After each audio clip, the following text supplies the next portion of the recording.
And in Bloomington, police have arrested a man they say raped an IU student in an off-campus house last year. At the same time, campus police in Bloomington now investigating 2 sexual assaults reported by students living in one of the residence halls there. This occurs as IU now is encouraging students to take on a bigger role in stopping sexual violence. Eyewitness News reporter Rich Van Wyk spent the day on the IU campus. IU is attempting to create a new culture on this and other campuses, a culture of caring.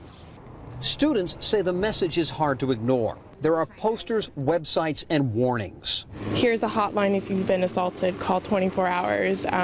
Here are rides you can get for free so you can get back safely. Maddie Curtis has friends she says have suffered through sexual assaults. I know it's taken seriously through the school, and the students that did the action are put in a lot of troubles. Don Juan Townsley is accused of raping an IU student he'd never seen before as she slept in an off-campus house. Last week, a student living in Wright Quad told police she was sexually assaulted twice by a student she knows.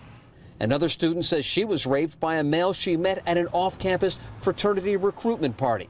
Police are investigating. I know it's more of a dark matter and nobody wants to really talk about it, but it's something that needs to be put out more. Last year, IU received a $165,000 state grant to coordinate and implement rape prevention and response programs on all its campuses. One of the key focuses that we've had here at IU is engaging student leaders in our initiatives and our prevention efforts. The Assistant Dean of Women's and Gender Affairs rattled off a list of student organizations signing on to the initiative.